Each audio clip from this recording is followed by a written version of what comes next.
Nesse caso, a gente ainda vê que os japoneses eles estavam muito ligados às questões de representação ocidentais através de trabalhos ocidentais. Nesse caso também, a gente nota que as tropas japonesas, elas eram representadas por animais, e não por acaso eram os animais das lendas do Momotaro, que eram os companheiros dele.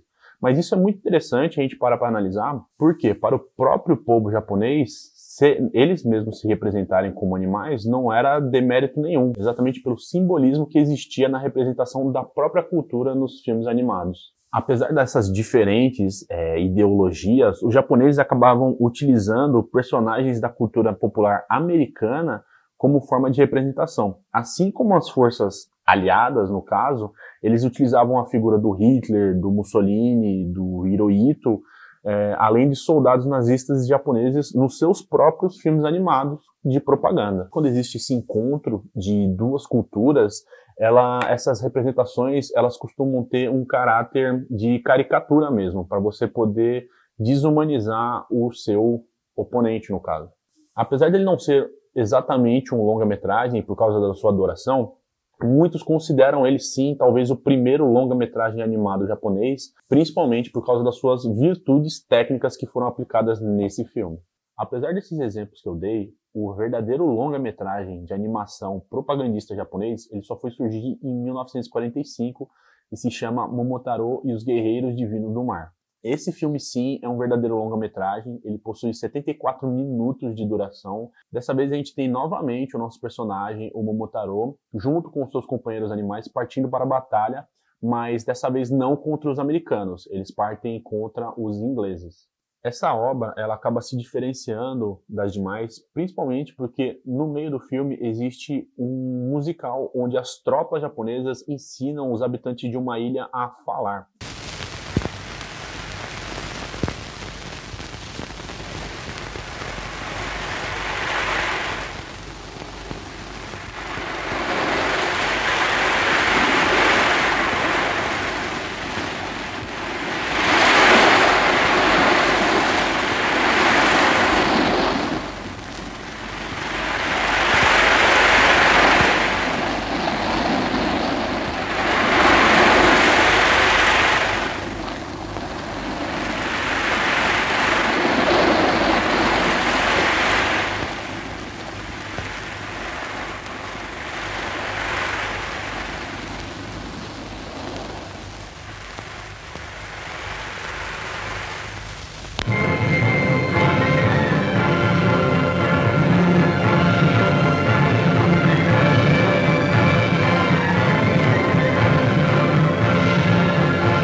Essa cena, na verdade, mostra para os espectadores que o os japoneses estavam querendo mostrar nessa época é que eles estavam querendo trazer desenvolvimento para os outros países asiáticos e não conquista.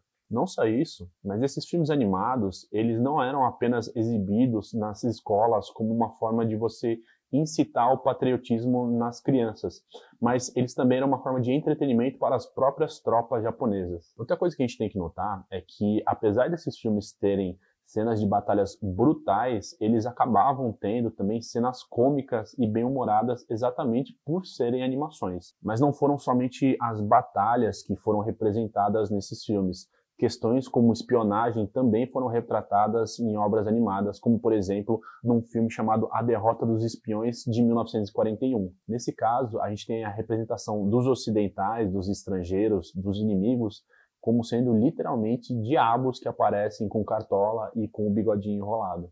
O filme Vida Longa ao Japão, de 1943, ele mostra não só a invasão do Ocidente para com o Oriente, mas sim o Japão como sendo uma força que iria libertar os outros países orientais dessa opressão. Essa obra também tem um diferencial das outras, porque apesar de ser um filme de animação, ela acaba mostrando cenas em live action de discursos do Winston Churchill. Bom, agora a gente termina de falar a respeito das representações animadas japonesas durante a guerra e a gente vai começar a falar do pós-guerra japonês. O que mudou na questão cultural das animações e nas suas representações? Como a gente pode notar, existe um fator muito forte em relação à questão do patriotismo e do nacionalismo japonês nas animações. Eles se representavam através dos seus contos folclóricos e representavam os inimigos através das representações ocidentais de animações ocidentais. O que muda agora com os norte-americanos ocupando o território japonês após a Segunda Guerra são exatamente essas representações que estavam presentes muito fortemente nesses filmes. Uma coisa que a gente tem que ter em mente é que não foi somente a questão audiovisual que foi afetada. Diversas obras culturais nipônicas sofreram com a censura dos norte-americanos. Isso ocorreu principalmente porque, sob a administração dos Estados Unidos, existia uma grande preocupação de representação de temas violentos contra os estrangeiros. Por isso, as autoridades norte-americanas que estavam presentes, eles atacavam toda e qualquer tipo de representação que lembrasse o espírito nacional japonês na época. Não só isso, mas muita coisa foi considerada ilegal, como, por exemplo, artes marciais são que nós conhecemos como sendo tipicamente japonesas, como o karatê, o judô, o sumô e até mesmo outros esportes. Um desses esportes que não foi proibido no Japão, no caso, foi o beisebol. Mas voltando para a questão animada, a gente tem que ter em mente que, devido a essas proibições, agora os animadores japoneses eles tinham que tomar dois rumos diferentes. O primeiro deles, na verdade, foram representações caricaturais de animais e as animações elas se tornaram muito mais infantis e muito parecidas, inclusive, com os trabalhos do Walt Disney. Alguns exemplos que eu posso dar a respeito dessa característica são Problemas na Floresta, de 1947, e Carrega a Machadinha, de 1948. O outro rumo que as animações acabaram tomando foi, novamente, a de adaptações de contos folclóricos, mas dessa vez não de contos folclóricos tipicamente orientais do Japão. Eles acabaram adaptando contos de outros países. Um exemplo disso foi o conto da Vendedora de Fósforos, do Hans Christian Andersen, que foi adaptado para 2 filmes em 1947, um dirigido pelo Sanae Yamato e um segundo dirigido por Noboru Ofuji.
はみんなやってくるんだよ。おばさん、おばさん、今夜は帰りにしてください。寒くて寒くて。うるさい。逃げてしまわなければ一年はいけないの。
知らないわ。お母様、お母様、どこいらっしゃったの？お母様、お母様、お母様、お母様、お母様。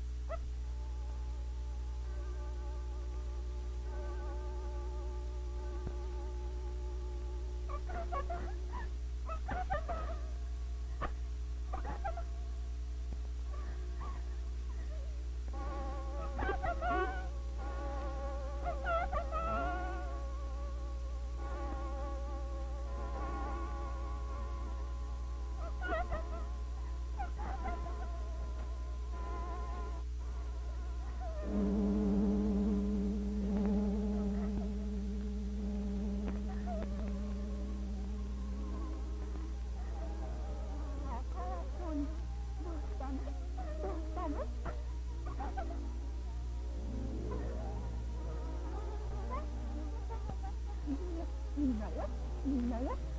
あたりはお母がいないのね。私の国だって、温かいお布団もありますよ。おいしいお菓子もありましょうね。そして、今日から私があなたのお母さんになってあげますよ。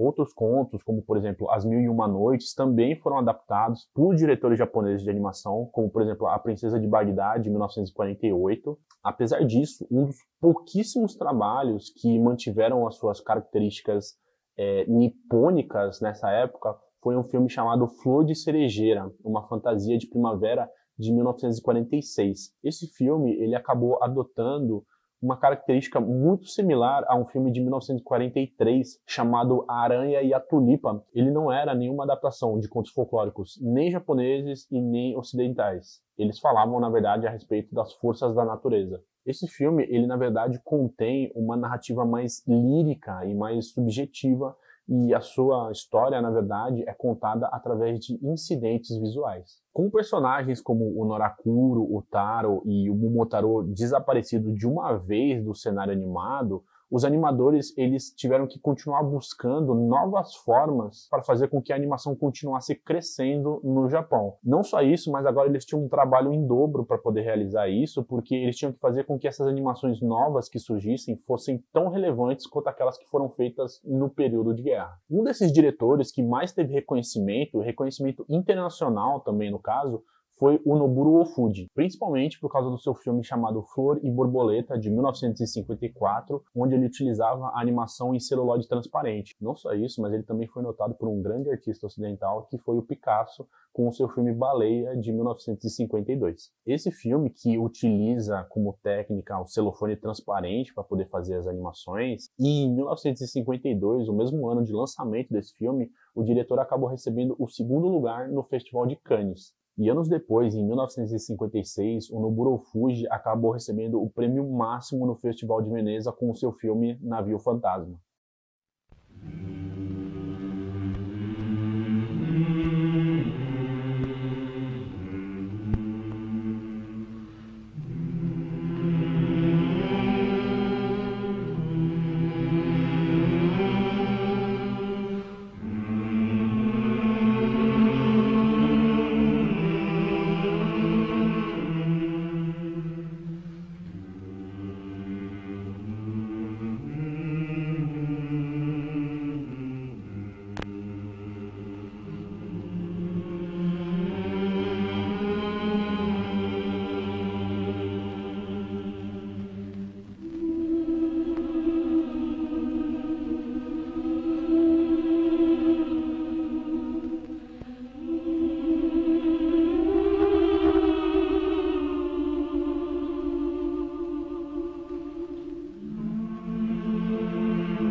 Outros diretores dessa mesma época acabaram indo por caminhos muito mais comerciais de animação, o que acabou fundando o estúdio Toei. E em 1958, esse mesmo estúdio, o estúdio Toei, acabaria lançando o filme O Conto da Serpente Branca, que possui diversas características pelas quais o estúdio Toei acabaria ficando conhecido, que no caso, essa capacidade de romper as barreiras culturais com filmes comerciais, levando a animação japonesa para diversos outros países, inclusive no Ocidente. Não só isso, mas esse filme acabou sendo grande influência para o nosso próximo tópico, que são as obras do diretor Hayao Miyazaki. Falando agora sobre o diretor Hayao Miyazaki, a gente tem que ter noção de que ele é um dos maiores produtores de animação japonesa na atualidade. Os filmes dele não só fazem muito sucesso dentro do mercado japonês, mas eles conseguem fazer muito sucesso fora também, aqui no Ocidente. A gente tem que notar que a Segunda Guerra Mundial ela foi um ponto crucial para as influências que o Hayao Miyazaki tem e as representações que ele coloca dentro dos seus filmes. O Hayao Miyazaki, ele nasceu no dia 5 de janeiro de 1941 em Tóquio. Ele é filho do Katsuji Miyazaki e eles tinham uma empresa que produzia peças para aviões que foram utilizados durante a Segunda Guerra Mundial, que no caso são os modelos Mitsubishi A6M0, que foram utilizados pelos kamikaze. No entanto, eu acredito que o que mais influenciou o Hayao Miyazaki, principalmente na questão simbólica nos seus filmes, das representações que ele acaba colocando em cada uma das suas obras, foi a própria guerra. Foi o período pessoal da vida dele, onde ele teve exposto ao que aconteceu com Hiroshima e Nagasaki, por exemplo. Não só isso, mas quando ele tinha mais ou menos 4 anos de idade, ele acabou presenciando um ataque aéreo noturno que acabou destruindo grande parte da cidade onde ele estava. Desde muito jovem, o Hayao Miyazaki ele tinha interesse em ser artista de mangá, no caso. Ele foi muito influenciado por um outro artista chamado Osamu Tezuka, onde o Osamu Tezuka utilizava nas suas representações dos quadrinhos temas muito cinematográficos e cheios de movimento. Foi quando o Hayao Miyazaki estava no ensino médio que ele teve contato com aquele filme O Conto da Serpente Branca, de 1958, do estúdio Toei. E foi esse filme que acabou despertando o interesse dele pelas animações. E não só isso, mas a personagem feminina que está presente nesse filme acabou deixando uma forte impressão nele e o que influenciou muito nos filmes que ele viria a fazer. Devido ao seu interesse pelas animações e pelos mangás, o Hayao Miyazaki, após ingressar na faculdade, ele acabou fazendo parte de um grupo de estudos de literatura infantil, que, segundo ele, é o que era mais próximo que ele tinha de estudos de mangá na época. Apesar do Miyazaki ter se formado em economia e políticas sociais, assim que ele saiu da faculdade, ele ingressou na carreira de animador no estúdio Toei. Na época em que o Hayao Miyazaki ingressou no estúdio, eles eram os únicos capazes de fazer filmes de animação em longa-metragem. O Hayao Miyazaki ele começou por baixo no estúdio, ele era animador de imagens intermediárias, não só isso, mas nessa mesma época ele também trabalhou numa série animada chamada Ken, o Menino Lobo, que foi exibida na televisão. Quando ele se tornou líder da União dos Trabalhadores em 1964, ele acabou conhecendo um diretor que viria influenciar muito os trabalhos dele e que viraria colega dele, que é o Isao Takahata. Como eu falei, depois da Segunda Guerra Mundial, o Japão ele parou de fazer adaptações de contos folclóricos do próprio país e passou a adaptar contos estrangeiros. E isso é uma característica que acabou permeando a animação japonesa até mesmo nessa época. Um dos filmes que o Hayao Miyazaki acabou trabalhando se chama Gulliver Vai para a Lua, de 1965, e que, obviamente, é uma adaptação dos contos das viagens de Gulliver. Nesse caso, o Hayao Miyazaki foi a pessoa que conseguiu dar um final para esse filme que estava meio problemático, e devido a isso, ele começou a ter um pouquinho mais de destaque dentro da empresa. E foi num projeto de adaptação do conto do Gato de Botas que o Hayao Miyazaki finalmente trabalhou ao lado do Isao Takahata. Nesse caso em específico, desse filme do Gato de Botas, de 1969, o Hayao Miyazaki agora ele já trabalhava como animador de imagens principais do filme, ele era designer de personagens e ele acabou trabalhando também no mangá que foi utilizado para promover o filme na época. Só que foi nessa mesma época, em 1971, que o Hayao Miyazaki acabou deixando o estúdio Toei para trabalhar num outro estúdio chamado A-Pro. Nesse mesmo ano, os dois diretores ainda estavam trabalhando na pré-produção de um filme da Pippi Meia Longa. Nesse caso, o Hayao Miyazaki e o Isao Takahata acabaram indo para a Suécia para conhecer a autora Astrid Lindgren. Nesse caso, o Hayao Miyazaki e o Isao Takahata eles acabaram indo para a Suécia para conversar com a autora a respeito de possibilidades de fazer uma adaptação cinematográfica animada da personagem dela. Apesar da Astrid Lindgren negar a utilização da personagem dela para o Hayao Miyazaki e o Isao Takahata para fazer um filme, ela meio que aparece em diversos outros filmes do Hayao Miyazaki. Mas voltando agora um pouquinho, em 1973, o Hayao Miyazaki ele dirigiu 2 curtas-metragens para a série Panda Go Panda, do Isao Takahata. Em 1974, ele trabalhou junto com o Isao Takahata na série Heidi, a Garota dos Alpes. Como vocês puderam notar, o Hayao Miyazaki ele trabalhou principalmente em obras animadas e filmes que tinham como característica serem adaptações de contos e literaturas estrangeiras. Isso tudo, na verdade, é uma herança do pós-guerra, onde os japoneses, por estarem sendo censurados pelos norte-americanos, acabaram tendo que adaptar outras literaturas que não eram do seu próprio país. E a gente pode notar que isso foi trazido durante muitas e muitas décadas depois, principalmente pelo Hayao Miyazaki. O próximo filme que seria dirigido pelo Hayao Miyazaki é o Nausicaa do Vale do Vento, de 1984. Esse filme ele se passa num futuro pós-apocalíptico, onde os seres humanos eles estão à mercê de criaturas gigantescas mutantes. Mas, na verdade, tudo isso aconteceu devido a uma guerra que ocorreu entre os próprios seres humanos. Os gigantes que aparecem nesse filme, que são os destruidores da humanidade, são as representações das bombas de Hiroshima e Nagasaki. Assim como as bombas, estes gigantes que aparecem nos filmes, eles são criações dos seres humanos e que têm essa capacidade de acabar com toda a vida na Terra. Esse filme ele acaba fundando diversas características dos filmes que o Hayao Miyazaki acabaria produzindo, e foi esse filme que acabou possibilitando a criação, a fundação do que a gente conhece hoje como Estúdio Ghibli. Uma coisa que a gente tem que notar é que esses filmes de animação, eles não eram simplesmente criados do nada. Muito pelo contrário, eles tinham sempre uma fonte no qual se basear, seja na literatura estrangeira, ou sejam nas histórias em mangás que já foram publicadas. No caso, o Nausicaa, por ele ser uma história original do Hayao Miyazaki, eles tinham esse pequeno problema em relação à produção do filme. Foi nesse momento que ele conheceu o terceiro fundador do Estúdio Ghibli, o Toshio Suzuki, que era editor de uma revista. E ele sugeriu que o Hayao Miyazaki fizesse uma revista em quadrinhos para que ele tivesse uma base para depois poder fazer o filme. No caso, o Hayao Miyazaki acabou criando essa revista em 7 edições e que expande muito mais o universo da Nausicaa do Vale do Vento, além do filme que a gente conhece. Novamente, voltando a falar sobre o Hayao Miyazaki e a história dele por ter sido criado num ambiente onde o pai dele produzia peças de aviões, ele acabou sendo muito influenciado por essas máquinas voadoras. O próprio estúdio Ghibli, na verdade, tem a ver com essa parte da aviação. Ghibli, ou no caso Ghibli, na verdade não passa de uma palavra para descrever os ventos quentes que eram produzidos no deserto do Saara e subiam para a Europa. Não só isso, mas também existiu um projetista de aviões italiano chamado Giovanni Battista Caproni, que batizou um dos seus aviões de Ghibli. E o Hayao Miyazaki também pode ter tirado inspiração dessa aeronave para dar o nome para o estúdio.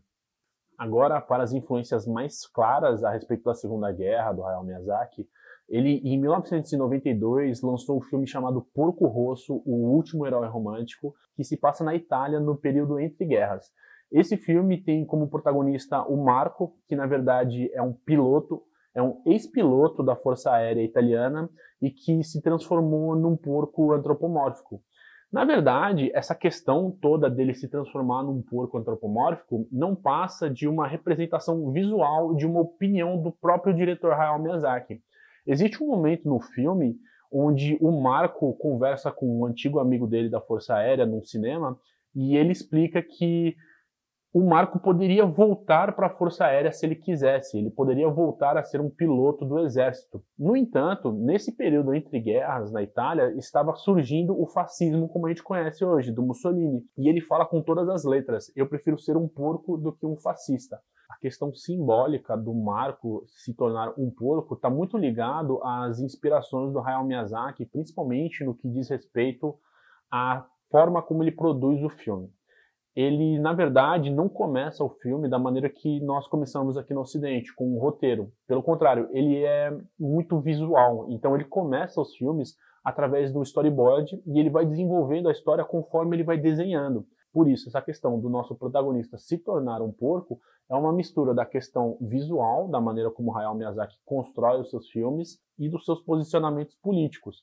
Não só isso, mas eu acho que a gente consegue até extrair dessa característica do nosso protagonista a questão simbólica por trás, né? O Hayao Miyazaki ele está deixando muito explícito, ele deixa muito claro que as pessoas que compactuam com esse tipo de governo são piores do que animais, são piores do que porcos. Mais para frente, em 2004, Hayao Miyazaki faria outro filme baseado em literaturas estrangeiras. Dessa vez é o Castelo Animado, que foi baseado num livro do mesmo nome da autora Diana Wynne Jones. No caso, o Hayao Miyazaki, apesar de se basear nessa obra para poder criar esse filme, ele coloca algumas pequenas diferenças no que diz respeito à construção da sua narrativa. A gente não tem nenhuma citação de um conflito, uma guerra que estaria surgindo por causa das ações dos personagens nessa obra. O Hayao Miyazaki, por outro lado, ele deixa muito explícito durante todo o filme que as ações dos personagens que estão no filme estão diretamente ligados com os conflitos que estão acontecendo. O filme ele começa com um desfile de tanques. A gente tem durante todo o filme a questão do personagem do Hall, que é o mago principal do filme, está envolvido com esse conflito entre as duas nações. A gente tem flashes a respeito da destruição que estão acontecendo nos países e nada disso está realmente colocado no livro da autora Diana Wynne Jones. Essas representações de conflitos estão presentes nos filmes, principalmente porque o Hayao Miyazaki ele tem uma questão muito forte na representação da guerra, não como uma forma positiva ou simplesmente uma representação de algo que está acontecendo. O Hayao Miyazaki coloca essa representação de batalhas nos filmes dele exatamente porque ele é contra esse período de guerra. Ele presenciou aquilo quando ele era mais novo e por isso ele deixa claro. E isso, na verdade, é uma característica que está muito presente nos filmes dele. O último filme lançado em 2013 pelo Hayao Miyazaki se chama Vidas ao Vento e ele é muito diferente de todos os outros porque apesar dele possuir momentos líricos e fantasiosos no filme, ele não é necessariamente uma fantasia. Pelo contrário, na verdade, esse filme ele se passa no Japão durante a Segunda Guerra Mundial e ele conta a história de uma pessoa que realmente existiu.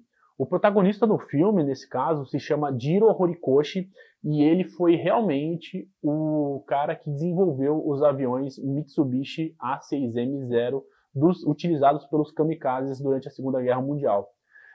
O Hayao Miyazaki, apesar de tomar diversas liberdades para fazer esse filme, ele coloca muito claramente onde e quando que está passando esse filme, que no caso é o Japão durante a guerra. E durante todo o filme a gente acompanha a trajetória do Jiro Horikoshi em tentar desenvolver uma máquina voadora que suprisse as necessidades do exército. Mas o Hayao Miyazaki ele não faz essa representação do Jiro Horikoshi como alguém que criou máquinas de guerra. Pelo contrário, na verdade, ele faz toda essa representação do Jiro Horikoshi não como um engenheiro aeronáutico, mas sim como um artista que está tentando buscar a sua obra-prima. No fim, o Hayao Miyazaki acabou sendo muito criticado por esse filme, tanto por pessoas que falavam que ele estava fazendo apologia à Segunda Guerra Mundial, ou tanto pessoas que discordavam do ponto de vista dele. No fim das contas, o Hayao Miyazaki, nesse filme, ele não está tentando tratar a respeito de como essas máquinas voadoras, como os aviões, os Mitsubishi Zero, foram utilizados para causar a morte de diversas pessoas. Na verdade, ele está tentando colocar no filme que esses aviões eles eram obras incríveis de engenharia e que a gente tem que lembrar deles, tanto os aviões quanto os pilotos que os pilotaram. Agora, recapitulando tudo que foi dito, a gente tem que saber que, primeiro, a animação japonesa surgiu em 1907 com o filme Katsudo Shashin, que é um filme pequenininho que foi feito diretamente na película do filme. Depois disso surgiram 3 pessoas, 3 diretores que têm o título de criadores da animação japonesa. O Oten Shimokawa, o Junichi Kouchi e o Seitaro Kitayama. Esses 3 foram essenciais para o desenvolvimento da animação como um estilo de arte, tanto na questão técnica quanto nas questões narrativas. Foram esses 3 que possibilitaram que o Japão se tornasse um grande produtor de animações durante o período da Segunda Guerra. Agora, durante a Segunda Guerra, a gente tem que ter em mente que o Japão ele começou a fazer os seus filmes animados baseados em contos folclóricos do próprio Japão. Por quê? Eles eram primeiramente contos que já eram conhecidos pelo público japonês, eles já tinham dentro das suas histórias um conteúdo moral que serviu muito bem para a propaganda que o governo gostaria de fazer. Esses filmes que foram animados como forma de propaganda bélica, eles eram exibidos tanto nas salas de teatro quanto exibidos nas salas de aula para as crianças como forma de você criar esse nacionalismo, esse patriotismo. A gente teve alguns personagens que foram marcantes, principalmente para a questão da guerra. Um deles foi o Norakuro, que nasceu nas histórias em mangá da época, que é um personagem que é um cachorro preto, que tem muita inspiração tanto no Mickey Mouse quanto no Gato Félix, do Otto Messmer. A gente tem o Taro, que é um personagem de contos folclóricos que foi adaptado para o cinema, mas que não teve tanta representatividade quanto o personagem Momotaro. O Momotaro, ele apareceu em diversos filmes da época, sendo o protagonista dessas histórias, sendo que os maiores filmes de propaganda animada japonesa têm ele como protagonista. O primeiro filme verdadeiramente de longa-metragem animado que foi feito foi o Momotaro e os Guerreiros Divinos do Mar, de 1945, com 74 minutos de duração. Algumas características desses filmes de propaganda, na verdade, eram incitar o nacionalismo do povo, mostrar para o povo japonês que o que eles estavam tentando fazer era trazer progresso para os outros países da Ásia, desumanizar os inimigos ocidentais e principalmente exaltar a própria cultura nipônica. Agora, durante o período pós-guerra, a gente tem que saber que um fato que realmente influenciou muito a animação japonesa foi, primeiro, a censura norte-americana que ocorria em território japonês. Diversos elementos que eram considerados nacionalistas, eles foram apagados de todas as artes japonesas naquela época. Tanto as representações de contos folclóricos e histórias, artes marciais como o judô, o sumo e o karatê, por exemplo, e até mesmo esportes, sendo que um dos poucos esportes que ainda continuaram sendo praticados no Japão durante essa época foi o beisebol. A gente tem que saber também que, devido a essa censura, a animação japonesa tomou dois rumos. Um desses rumos eram as animações mais caricaturais, mais infantis, muito parecidas com os trabalhos do Walt Disney, e o outro rumo foram as adaptações de contos folclóricos de outros países, de países estrangeiros. E foi isso que iniciou uma onda no Japão de adaptações de literaturas estrangeiras que a gente pode observar até hoje. Um exemplo dessa época é o conto do Hans Christian Andersen, A Vendedora de Fósforos, que foi adaptada para 2 filmes, além dos contos das Mil e Uma Noites. Um dos poucos trabalhos que ainda mantiveram as suas características nipônicas nessa época foi o filme de 1946, Flor de Cerejeira. Esse filme, no caso, que possui uma narrativa mais lírica e subjetiva, não tem os personagens que a gente conhecia antes do período de guerra, o Norakuro, o Taro e o Momotaro, como protagonistas. Pelo contrário, os elementos principais que aparecem nesse filme são a respeito da própria natureza. Nos anos que se sucederam após a ocupação norte-americana, a gente tem o Japão começando a se reerguer no que diz respeito à sua cinematografia animada. A gente tem o diretor Nobuo Fuji, que ganhou diversos prêmios, tanto com o seu filme de 1952, O Baleia, quanto o filme Navio Fantasma, que acabou ganhando o Festival de Veneza. E por outro lado, nós temos diretores que acabaram indo por um viés muito mais comercial das animações, o que acabou fundando o estúdio Toei, que é conhecido até hoje. E foi nesse mesmo estúdio que o Hayao Miyazaki começou a sua carreira como animador. Ele acabou desenvolvendo dentro do estúdio diversas obras que, por uma herança do pós-guerra, tem como fonte adaptações de literaturas estrangeiras. Não só isso, mas ele acabou levando essa característica para os filmes do estúdio Ghibli que ele mesmo dirigiu. E assim eu concluo agora o mini curso dos Cartoons no Front, a perspectiva estadunidense e japonesa sobre a Segunda Guerra Mundial. Eu espero que vocês tenham gostado, eu espero que tenha sido bastante informativo. E eu gostaria de deixar agora no finalzinho algumas recomendações, de novo. A primeira delas é sobre o meu livro, A Animação Japonesa Através dos Tempos, onde eu não falo também somente a respeito da Segunda Guerra Mundial, mas eu começo muito antes a falar a respeito das artes japonesas e que eventualmente viriam se tornar as animações, e finalizo falando sobre a carreira e a obra do Hayao Miyazaki. Além disso, eu gostaria de indicar para vocês também um artigo que eu publiquei recentemente na revista Debates Insubmissos, que se chama A Influência da Segunda Guerra Mundial nas Animações Japonesas, um histórico de características e influências que são observadas até os dias de hoje. Eu acho que essas duas obras, tanto o artigo quanto o livro, eles são mais do que suficiente para vocês poderem se inteirar a respeito desse assunto e buscar referências fora, claro, a aula, um mini curso que eu acabei de dar para vocês. Eu espero que vocês tenham gostado. Até a próxima.